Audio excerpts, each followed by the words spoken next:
లంచం ఎవరైనా ఎందుకు ఇస్తారు? మద్యాన్ని ఎవరైనా ఎక్కువగా అమ్మి సేల్స్ పెంచి ఆ పెంచిన దాని వల్ల డిస్టిలరీలకు లాభాలు పెరిగితే లంచాలు ఇస్తారా? లేక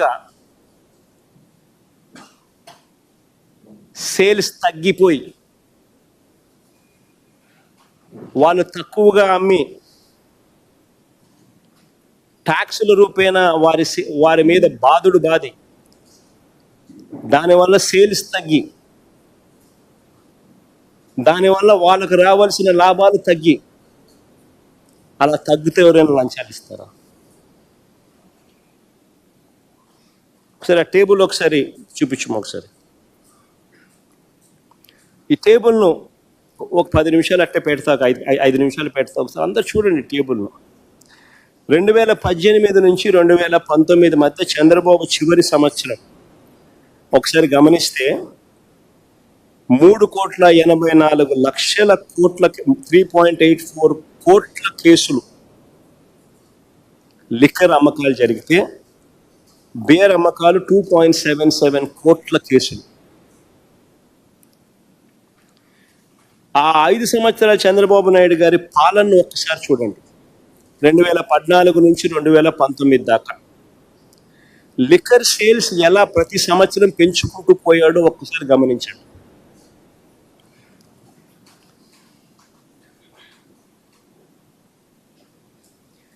అమ్మకాలు ఇలా పెరగడం వల్ల ఈ లిక్కర్ కంపెనీలకు లాభాలు పెరగడం వల్ల ఈ పెద్ద మనిషికి లంచాలు ఇచ్చే పరిస్థితి ఉత్పన్నమవుతుంది. అదే ఒకసారి 2019 నుంచి 24 చూడండి. ఒకసారి పక్క టేబుల్ మద్యం అమ్మకాలు ఎలా తగ్గాయో ఒకసారి చూడండి. మామూలుగా ప్రతి సంవత్సరం చంద్రబాబు నాయుడు గారి హయాంలో ప్రతి సంవత్సరం ఇంతకు ముందు సంవత్సరం కన్నా 15% పెరుగుతూ పోతూ ఉంటే వైఎస్ఆర్సీపీ హయాంలో ఆయన చివరి సంవత్సరంలో ఉన్న లిక్కర్ కూడా వైఎస్ఆర్సీపీ చివరి సంవత్సరంలో కూడా లేదు. పెరగాల్సింది పోయి ఎలా తగ్గిందో చూడండి ఒకసారి. లిక్కర్ సేల్స్ తగ్గాయి. ఎందుకు తగ్గాయి? ట్యాక్సులు బాధం. లిక్కర్ కంపెనీలకు లాభాలు ఇవ్వలేదు, లిక్కర్ కంపెనీలకు లాభాలు రాలేదు, గవర్నమెంట్కి ఆదాయం పెరిగింది. లిక్కర్ సేల్స్ ఎందుకు తగ్గాయి? ట్యాక్సులు పెంచి లిక్కర్ సేల్స్ను తగ్గించి తద్వారా లిక్కర్ కంపెనీల డిస్టిలరీలకు సంబంధించిన లాభాలు తగ్గాయి.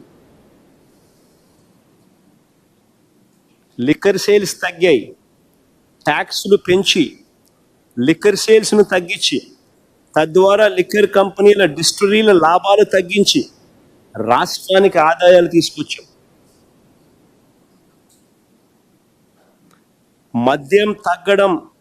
మద్యం తాగించడం తగ్గడం వల్ల ప్రజల ఆరోగ్యం కూడా కాపాడారు. మద్యం తాగడం తగ్గించడం వల్ల ప్రజల ఆరోగ్యానికి కూడా మేలు చేశారు. ఆదాయాలు ఒకసారి చూడండి. ఆదాయాలకు వైపున రాష్ట్ర ఖజానాకు ఆదాయాలు పెరిగాయి. ఒక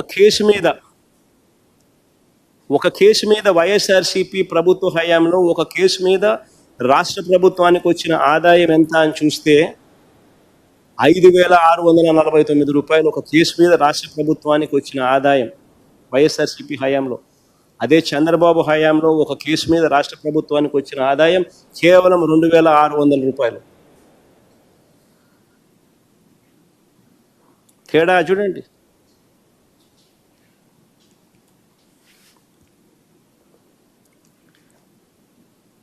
ఇప్పుడు చెప్పండి, డిస్టిలరీలో ఎప్పుడు లాభపడ్డాయి? అందరిని అడుగుతా ఉన్నాను, డిస్టిలరీలు ఎప్పుడు లాభపడ్డాయి? ఎవరి హయాంలో వాళ్ళకి లాభాలు పెరిగాయి? ఎవరికి వాళ్ళు లంచాలు ఇస్తారు? ఆలోచన చేయమని అడుగుతా ఉన్నా అందరినీ కూడా. మద్యం విక్రయాలను ప్రైవేట్ వ్యక్తులకు అప్పగిస్తే లంచాలు ఇస్తారా? ఇది కూడా ఇంకోటి ఆలోచన చేయండి. మద్యం విక్రయాలని ప్రైవేట్ వ్యక్తులకు అప్పగిస్తే లంచాలు ఇస్తారా, లేక ప్రభుత్వం ద్వారా మద్యాన్ని అమ్మే టైమింగ్స్ను నియంత్రిస్తూ పర్మిట్ రూములను రద్దు చేస్తూ 43,000 బెల్ట్ షాపులను మూసేయిస్తూ మద్యం దుకాణాలను 33% తగ్గిస్తూ నిర్ణయాలు తీసుకుంటే లంచాలు ఇస్తారు? ఆలోచన చేయమని అడుగుతా ఉన్నా. ఎవరికి లంచాలు ఇస్తారు?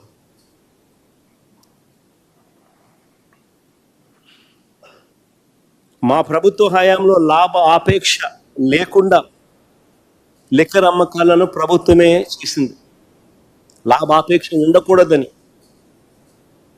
కానీ గతంలో ఎప్పుడూ కూడా చంద్రబాబు గారు లిక్కర్ వ్యాపారం అంతా మొత్తం తన ప్రైవేట్ మాఫియా చేతిలో పెట్టి నడిపించాడు.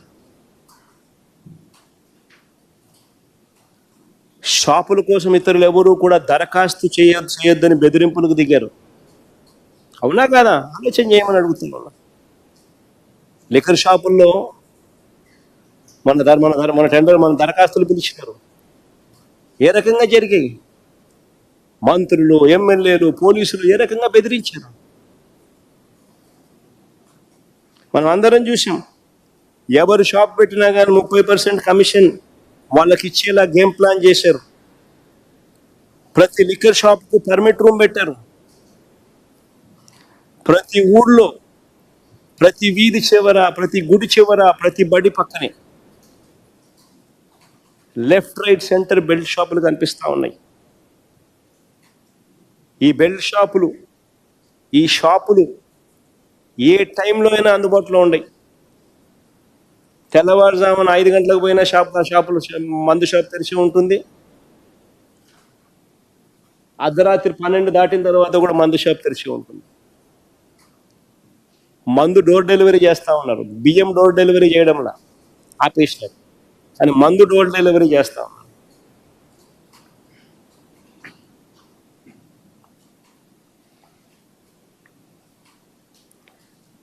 ఈ ప్రతి షాప్లో కూడా ఎంఆర్పి కన్నా కనీసం 20-30 రూపాయలకి ఎక్కువ రేటుకి అమ్ముతా ఉన్నారు. ప్రతి ఊళ్ళో చూసుకోండి. గుడి పక్కకి వెళ్ళండి, బడి పక్కకి వెళ్ళండి, వీధి చివరికి వెళ్ళండి. ఆ బెల్ట్ షాప్లో రేట్ ఎంత అని ఒకసారి చూసుకోండి. ఎంఆర్పి కన్నా 20 రూపాయల, 30 రూపాయల ఎంతకి ఎక్కువ అమ్ముతున్నారో మీరే చూసుకోండి. ఈ అక్రమాలను దగ్గరుండి పోలీసులే కాపాడుతున్నారు, కాపలా కాస్తున్నారు. అన్అఫీషియల్గా ఆక్షన్ పరుస్తున్నారు. బెల్ట్ షాపులు ఎవడు నడపాలా అని చెప్పి అన్అఫీషియల్గా ఆక్షన్స్ 2 లక్షలు 3 లక్షలకు గ్రామాలలో పోటీ పడుతున్నారు.